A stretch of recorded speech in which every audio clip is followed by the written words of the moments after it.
Hello, welcome back to our YouTube channel home by Devu. അപ്പോൾ എല്ലാവർക്കും സുഖമാണല്ലോ അല്ലേ? ഇന്ന് ഞാൻ ചെറിയൊരു കുട്ടി ട്രാവൽ വ്ലോഗുമായിട്ടാണ് വന്നിരിക്കുന്നത്. നമ്മൾ നേരത്തെ നടത്തിയ ചെറിയൊരു ട്രിപ്പിൻ്റെ ആ ഒരു മെമ്മറീസ്, നമ്മുടെ സ്റ്റേ, അതുപോലുള്ള നമ്മൾ പോയ സ്ഥലങ്ങൾ, അതൊക്കെ ഒന്ന് ചുമ്മാ ജസ്റ്റ് ഒന്ന് ഷെയർ ചെയ്യാമെന്ന് ഓർത്തു. ഒരുപാട് നാളത്തെ ആഗ്രഹമായിരുന്നു ഇങ്ങനൊരു യാത്ര എന്ന് പറയുന്നത്. ചുമയ്ക്ക് ഒരു 3 വയസ്സൊക്കെ ആയപ്പം നമുക്കത് പറ്റി. അങ്ങനെ നമ്മൾ പോയി. ഇത് ഡ്രൈവിങ് പഠിച്ചതിൻ്റെ ഒരു അഹങ്കാരം കേട്ടോ ഈ കാണുന്നത്. ആ 1 മിനിറ്റ് നേരത്തേക്കേ ഉള്ളായിരുന്നു, പിന്നെ ഇല്ലായിരുന്നു കേട്ടോ. പിന്നെ മൊത്തം അക്കിച്ചേട്ടൻ തന്നെയായിരുന്നു. നമ്മളെക്കൊണ്ട് പറ്റത്തില്ല. ഞാൻ ആ വീഡിയോ എടുക്കാൻ വേണ്ടിയിട്ട് ജസ്റ്റ് ഒന്നിരുന്ന് ഓടിച്ചു എന്നുള്ളതേ ഉള്ളൂ. പിന്നെ കുഞ്ഞിപ്പെണ്ണിന് ഇങ്ങനെ ഒരു ഛർദിൽ കാര്യങ്ങളൊക്കെ ഉണ്ട് എവിടെയെങ്കിലുമൊക്കെ യാത്ര പോകുമ്പം. ഇപ്പോൾ രാവിലെകളിൽ പോകുമ്പോഴാണ് കൂടുതലും ഇങ്ങനെ വരാറുള്ളത്. അതുകൊണ്ട് നമ്മൾ അത് പേടിച്ചൊരു ദിവസം ഉച്ച കഴിഞ്ഞത്തേക്കാണ് യാത്ര തുടങ്ങിയത്. പക്ഷേ എന്നിട്ടും അവൾ 2-3 വട്ടം വൊമിറ്റൊക്കെ ചെയ്തു. പലയിടത്തും നിർത്തിയെടുത്തും ഒക്കെയാണ് ഞങ്ങൾ പോയത്. അപ്പം നമ്മൾ നേരത്തെ തന്നെ ഒന്ന് പ്ലാൻ ചെയ്ത് പോയത് കൊണ്ട് നമ്മൾ മുൻകൂട്ടി റൂമൊക്കെ ബുക്ക് ചെയ്തിട്ടായിരുന്നു പോയത്. നമ്മൾ കോലാഹലമേട്ടിലെ സ്കൈ ഹൈ ഇൻ എന്നൊരു പ്രോപ്പർട്ടിയിലായിരുന്നു പോയിരുന്നത്. നമ്മളെപ്പോലുള്ള സാധാരണക്കാർക്ക് പറ്റിയ നല്ലൊരു സ്ഥലമായിരുന്നു കേട്ടോ. ഒന്നും പറയാനില്ല, നല്ല റിസോർട്ടാണ്, വിശ്വസിച്ച് പോകാം നമുക്ക്. ഇവരുടെ തന്നെ നല്ല വേറെ കുറേ ഫെസിലിറ്റീസ് ഉള്ള വേറെ നല്ല ഇതുമുണ്ട്. ഇത് നമ്മൾ കുറഞ്ഞ ബഡ്ജറ്റിൽ പോയത്. ഇച്ചിരിയുടെ നല്ലത് വേണമെങ്കിൽ വേറെയും പ്രോപ്പർട്ടി ഇവർക്ക് തന്നെ ഉണ്ട് കേട്ടോ. ഇവരെ കോൺടാക്ട് ചെയ്താൽ അത് നമുക്ക് തരും.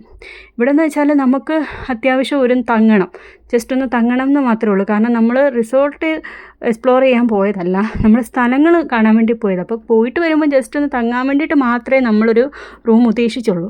പക്ഷേ വളരെ നല്ലതായിരുന്നു. ഞങ്ങൾക്ക് അവിടെ ഇഷ്ടപ്പെട്ടു. അവിടുത്തെ സ്റ്റേയും ഫുഡും കാര്യങ്ങളും എല്ലാം അടിപൊളിയായിരുന്നു. എല്ലാ സൗകര്യങ്ങളും ഉണ്ടായിരുന്നു.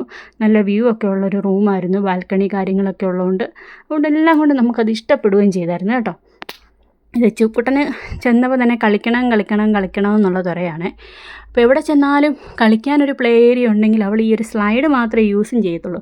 അവളുടെ ഒരു കാര്യം ഇതാണ്, അവൾക്ക് വേറെ ഒന്നും വേണ്ട, ഇതിൽ കയറി ഇങ്ങനെ കളിച്ചുകൊണ്ടിരുന്നാൽ മതി. ഒരു പാർക്കിൽ പോയാലും അവളങ്ങനെയാണ്. അപ്പോൾ അവിടെ ഇഷ്ടത്തിന് അതും ഉണ്ടായിരുന്നു. അതുകൊണ്ട് ഭയങ്കര ഹാപ്പിയായിരുന്നു. നമ്മളിപ്പം ചെന്നത് ഒരു വൈകുന്നേരം ഒരു 5-5:30 ആയപ്പോഴാണ്. അപ്പം ഇന്ന് വേറെ പരിപാടിയൊന്നുമില്ല, അവിടെ സ്റ്റേ എന്നും പറഞ്ഞിരുന്നപ്പോൾ അവിടുത്തെ ഒരു ചേട്ടനാണ് ഞങ്ങളോട് പറഞ്ഞത് ഇവിടെ തൊട്ടടുത്ത് തന്നെ അഡ്വഞ്ചർ പാർക്കിൽ നൈറ്റ് പരിപാടിയുണ്ട്, വാട്ടർ ഡാൻസും ഫ്ലവർ ഷോ ഒക്കെ നടക്കുന്നുണ്ട്, പോയാൽ അത് കാണാമെന്ന് പറഞ്ഞു. പകൽ പോണേലും നല്ലതായിരിക്കും രാത്രി പോയാലെന്ന് പുള്ളി പറഞ്ഞു. അപ്പോൾ നമുക്കറിയത്തില്ലായിരുന്നു, നമുക്കൊരു ഐഡിയ ഇല്ലായിരുന്നു. എന്നാലും നമ്മളപ്പോൾ ഒന്ന് പോയി നോക്കി. പോയില്ലായിരുന്നെങ്കിൽ അത് വല്ലാത്ത മിസ്സിങ് ആയിരുന്നു കേട്ടോ. കാരണം രാത്രിയിൽ അവിടെ പോയി ഇതൊക്കെ ഒന്ന് കാണേണ്ട കാഴ്ച തന്നെയാണ്. അത്രയ്ക്ക് ഭംഗിയായിരുന്നു അവിടുത്തെ എല്ലാ പരിപാടിയും. ലൈറ്റിങ്, അറേഞ്ച്മെൻറ്റ്സ്, ഫ്ലവർ ഷോ, പിന്നെ കുട്ടികൾക്കായിട്ട് പാർക്ക് ഏരിയ ഉണ്ട്. അങ്ങനെ എല്ലാം കൊണ്ടും നല്ല അടിപൊളിയൊരു നൈറ്റായിരുന്നു. പിന്നെ അവിടുത്തെ എടുത്തു പറയേണ്ട ഒന്നാണ് അവിടുത്തെ വാട്ടർ ഡാൻസ്. നൈറ്റ് ഒരു 8 മണിക്കാണെന്ന് തോന്നുന്നു സമയം. വാട്ടർ ഡാൻസ് ഉണ്ട്, സൂപ്പറാണ്. നമുക്ക് കണ്ടങ്ങിരുന്ന് പോകും, അത്ര ഭംഗിയാണ് കാണാനായിട്ട്. എൻ്റെ കയ്യിൽ അതിൻ്റെ വീഡിയോ ഒന്നുമില്ല കേട്ടോ. കാരണം നമ്മളിതൊരു വീഡിയോ ഒക്കെ എടുത്ത് വ്ളോഗാക്കുമെന്നോ ഒരു ചാനൽ തുടങ്ങി അത് ഇടുമെന്നോ ഒന്നും നമുക്കപ്പോൾ ഇല്ലായിരുന്നു. നമ്മൾ ജസ്റ്റ് ഒരു നല്ല മൊമെൻറ്റ്സ് മിസ്സാകാതിരിക്കാൻ വേണ്ടി കുറച്ച് വീഡിയോസ് സേവ് ചെയ്തിട്ടെന്നേ ഉള്ളൂ.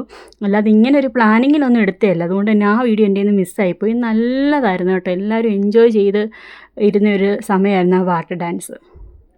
പിന്നെ നമ്മൾ നൈറ്റ് തന്നെ തിരിച്ച് വന്നിട്ട് പിറ്റേന്ന് രാവിലെ ആയപ്പോൾ ഞങ്ങൾ ജസ്റ്റ് ഒന്ന് പുറത്തോട്ടിറങ്ങി. അതായത് പ്രിപ്പേർഡ് ആയിട്ടൊന്നും അല്ല, ചുമ്മാ അതൊരു 7:30 ആയപ്പോൾ ഞങ്ങൾ അവിടെ അടുത്ത് തന്നെ കുറേ മൊട്ടക്കുന്നുകളുണ്ട്. അപ്പോൾ അവിടെയൊക്കെ ഒന്ന് പോകാമെന്ന് ഓർത്ത് ആ ഒരു 7:30 സമയമായപ്പോൾ ഞങ്ങളൊന്ന് പുറത്തോട്ടിറങ്ങി. അവിടെ അടുത്ത് തന്നെ ഒത്തിരി കുന്നുകളുണ്ട്, നല്ല രസമാണ്. വെയിലൊക്കെ ഉണ്ടെങ്കിലും ഒട്ടും വെയിൽ ചൂടില്ല, ഫുള്ള് തണുപ്പാണ്. അവിടെയൊക്കെ അവിടെ ഇവിടെ എല്ലാം മഞ്ഞും ഉണ്ടായിരുന്നു കേട്ടോ. നല്ല രസമായിരുന്നു. അപ്പോൾ ദച്ചുമ്മയായിട്ടൊന്ന് ചുമ്മാതെ ആ സമയമായപ്പോൾ ഞങ്ങൾ മൊട്ടക്കുന്ന് കാണാനിറങ്ങി. പെയ്ഡായിട്ടുള്ള മൊട്ടക്കുന്നിലല്ല പോയത്, അല്ലാത്ത കുന്നുകളിൽ. പെയ്ഡിൽ നമ്മൾ കല്യാണം കഴിഞ്ഞ് പോയപ്പോൾ കയറിയിട്ടുണ്ടായിരുന്നു. അപ്പോൾ കുഞ്ഞിനെയും കൊണ്ട് അവിടെ പോയിട്ടൊന്നും കാണാനൊന്നുമില്ല പ്രത്യേകിച്ച്. പിന്നെ വെറുതെ അവിടെ കയറണ്ടാന്ന് ഓർത്ത്. പിന്നെ അവൾക്കൊരു കളിക്കാനൊരു സ്പേസ്, അവൾക്ക് ഇങ്ങനെ ഓടി നടന്നാൽ മതി. അപ്പോൾ അവിടെ ഒരു സന്തോഷം കൂടെ നോക്കി നമ്മളിങ്ങനെ പോയി. ഇവിടെയൊക്കെ പോയി കുറേ അവിടെ ഇവിടെയും 1-2 കുന്നിൻ ചെരുവിലൊക്കെ കയറിയിട്ട് അവിടെ കുറേ ഇരിക്കാനൊക്കെ പറ്റിയ സ്ഥലങ്ങളുണ്ടായിരുന്നു. അപ്പം നമ്മൾ അവിടെയൊക്കെ പോയി കുറച്ച് നേരം ഇരുന്ന് ഫോട്ടോയൊക്കെ എടുത്തു, ഒന്ന് എൻജോയ് ചെയ്തിട്ട് തിരിച്ച് റൂമിലിരുന്നു. എന്നിട്ട് നമ്മൾ അവിടുത്തെ ബ്രേക്ക്ഫാസ്റ്റൊക്കെ കഴിഞ്ഞ് അവിടെ നിന്ന് റൂം വെക്കേറ്റ് ചെയ്ത് നമ്മൾ രാവിലെ തന്നെ ഇറങ്ങി. ഞാൻ പറഞ്ഞില്ലേ, നമുക്ക് അവിടെ നിൽക്കണമെന്നേ അല്ലായിരുന്നു, നമുക്ക് സ്ഥലങ്ങൾ കാണണമെന്നുള്ളൊരു ആഗ്രഹത്തിലായിരുന്നു ഇറങ്ങിയത്. അതുകൊണ്ട് തന്നെ ബ്രേക്ക്ഫാസ്റ്റ് കഴിഞ്ഞ് ഞങ്ങളൊരു 10 മണി കഴിഞ്ഞപ്പോൾ തന്നെ അവിടെ നിന്ന് പോന്നു. നമുക്കവിടെ 12 മണി വരെയൊക്കെ നിൽക്കാമായിരുന്നു. പക്ഷേ നിന്നില്ല, ഞങ്ങളിങ്ങ് പോന്നു. അടിപൊളി ഫുഡും കാര്യങ്ങളും ഒക്കെ ആയിരുന്നു കേട്ടോ. വലിയ പൈസയും ഇല്ല, പക്ഷെ നല്ല ടേസ്റ്റിന് നല്ല ക്വാണ്ടിറ്റിയിലായിരുന്നു ഫുഡൊക്കെ തന്നിരുന്നത്. അവിടുന്ന് ഞങ്ങൾ നേരെ ഇറങ്ങിയിട്ട് അഡ്വഞ്ചർ പാർക്കിലോട്ടാണ് പോയത്. അവിടുത്തെ നമ്മൾ ഈ ഗ്ലാസ് ബ്രിഡ്ജിലാണ് കയറി കേട്ടോ. ചേട്ടന് സിപ്പ് ലൈനൊക്കെ ഒന്ന് എക്സ്പ്ലോർ ചെയ്യണമെന്ന് ആഗ്രഹം ഉണ്ടായിരുന്നു, എക്സ്പീരിയൻസ് ചെയ്യണമെന്നുണ്ടായിരുന്നു ആൾക്ക്. പക്ഷേ എന്തോ പിന്നെ അങ്ങ് ആൾ മടിച്ചു. എന്നിട്ട് പിന്നെ ഞങ്ങളെല്ലാവരും കൂടെ ഒന്നിച്ച് ഇതിൽ കയറിയിട്ട് പിന്നെ നമ്മൾ നേരെ അവിടുന്ന് പൈൻ വാലിയിൽ പോയി. ഗ്ലാസ് ബ്രിഡ്ജിൽ പോയൊരു എക്സ്പീരിയൻസ് ഞാൻ ഷെയർ ചെയ്തിട്ടുണ്ട് കേട്ടോ, നിങ്ങളൊന്ന് കാണണം, അടിപൊളിയായിരുന്നു. പിന്നെ എന്താ, പൈൻ വാലിയിലൊക്കെ പോയി കഴിഞ്ഞപ്പോൾ തന്നെ ഏകദേശം ഒരു സമയമായിരുന്നു. പൈൻ വാലി മൊത്തം ചുറ്റി നടന്നു. അവിടെ കുറേ കുരങ്ങന്മാരൊക്കെ ഉണ്ടായിരുന്നേ, ഒത്തിരി കുട്ടി കുരങ്ങന്മാരുണ്ടായിരുന്നു. അപ്പോൾ അവരെയൊക്കെ കണ്ടു കഴിഞ്ഞപ്പോൾ തെറ്റിന് ഭയങ്കര പേടിയുണ്ടായിരുന്നു ആദ്യം, പിന്നെ അങ്ങ് ഇഷ്ടമൊക്കെ ആയിരുന്നു. അങ്ങനെയൊക്കെ എൻജോയ് ചെയ്തൊക്കെ അവിടെ കുറേ നേരം കളിച്ചും ചിരിച്ചും അവിടെ നടന്നു. അതിൻ്റെ പുറത്ത് കുറേ കടകളും കാര്യങ്ങളൊക്കെ ഉണ്ടല്ലോ, അവിടെയൊക്കെ കയറി ഇറങ്ങിയപ്പോൾ തന്നെ ഒരു സമയമായി. നമുക്ക് പിന്നെ ഇവിടുന്ന് ഇറങ്ങിയിട്ട് എനിക്ക് സത്യം പറഞ്ഞാൽ നമുക്കവിടെ ഒരു അടുത്തൊരു KPM എന്ന് പറഞ്ഞൊരു ഫിഷ് ഫാം ഉണ്ടല്ലോ, അവിടെയും കൂടെ പോകണമെന്ന് ഭയങ്കര ആഗ്രഹം ഉണ്ടായിരുന്നു. പക്ഷെ സമയക്കുറവ് കാരണം നമ്മൾ പോയില്ല. KPM ഫിഷ് ഫാമിലൂടെ പോകണമെന്നുണ്ടായിരുന്നു. ഇവിടുന്ന് കുറച്ച് ദൂരെയായിരുന്നു, അതുകൊണ്ടാണ് ഞങ്ങൾ പോവാഞ്ഞേ. അപ്പോൾ പൈൻ വാലിയിൽ കയറിയിട്ട് നമ്മളിങ്ങനെ തിരിച്ച് പോന്നു. നമ്മുടെ കുറച്ച് ഫോട്ടോസൊക്കെ ഞാനിവിടെ ചുമ്മാ ഷെയർ ചെയ്യുന്നുണ്ട്, അവിടുത്തെ യാത്രാനുഭവം, ആ ഒരു പിക്സൊക്കെ. അടുത്ത തവണ പോകുമ്പം KPMലൂടെ പോകുന്ന രീതിയിൽ പ്ലാൻ ചെയ്ത് പോകണമെന്നാണ് ആഗ്രഹം. നടന്നാൽ മതിയായിരുന്നു, കുഞ്ഞു ഭാവിയും കൂടെ ഒക്കെ ഒന്ന് വലുതായിട്ട് അങ്ങനെ പോകണമെന്നുണ്ട്. എല്ലാവരും ലൈഫിൽ ഒരു തവണയെങ്കിലും ഇങ്ങനെ ഒന്ന് പോകണം എന്നാണ് എനിക്ക് പറയാനുള്ളത്. വേറൊന്നും കൊണ്ടല്ല, നമ്മുടെ സാഹചര്യങ്ങളൊക്കെ നോക്കിയിട്ട് മതി.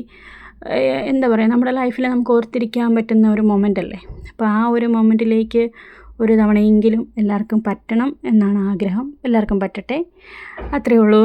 അപ്പോൾ എന്താ, നിങ്ങൾക്ക് വീഡിയോ ഇഷ്ടമായാൽ ലൈക്ക് ചെയ്യണം, ഷെയർ ചെയ്യണം, സബ്സ്ക്രൈബ് ചെയ്യണം. ഇത് ചുമ്മാ പറയുന്നതല്ല, ജസ്റ്റ് കണ്ടുകൊണ്ട് മാത്രം കാര്യമില്ല. നിങ്ങൾക്കറിയാമല്ലോ, നിങ്ങളുടെ ഓരോ ലൈക്കിലും കമൻറ്റിലും ഒക്കെ നമ്മുടെ വീഡിയോ കുറേ ആളുകളിലേക്ക് എത്തുന്നത്. അങ്ങനെ എത്തിയാൽ മാത്രമേ നമുക്കൊരു ഗ്രോത്ത് ഉണ്ടാകത്തുള്ളൂ. അപ്പം നിങ്ങളുടെ സപ്പോർട്ട് അത്യാവശ്യമായിട്ട് നിങ്ങൾ ചെയ്യണം കേട്ടോ. പുതിയ പുതിയ വീഡിയോസൊക്കെ ആയിട്ട് ഉറപ്പായിട്ടും ഞാൻ വരും, പുതിയ കണ്ടൻസൊക്കെ ചെയ്യും. ഇപ്പോഴത്തെ ഒരു ഇതും കുറച്ച് സമയം കൂടെ തന്നാൽ മതി, കുറച്ച് സമയത്തിന് ശേഷം നല്ല നല്ല വീഡിയോസായിട്ട് വരും. അതുവരേക്കും നിങ്ങളൊന്ന് എന്താ പറയുക, സപ്പോർട്ട് ചെയ്യുക, കൂടെ നിൽക്കുക. അപ്പോൾ അത്രയേ ഉള്ളൂ. വീഡിയോ ഇഷ്ടമായാൽ ഉറപ്പായിട്ടും എല്ലാവരും സബ്സ്ക്രൈബ് ചെയ്യണം കേട്ടോ. ടാറ്റാ.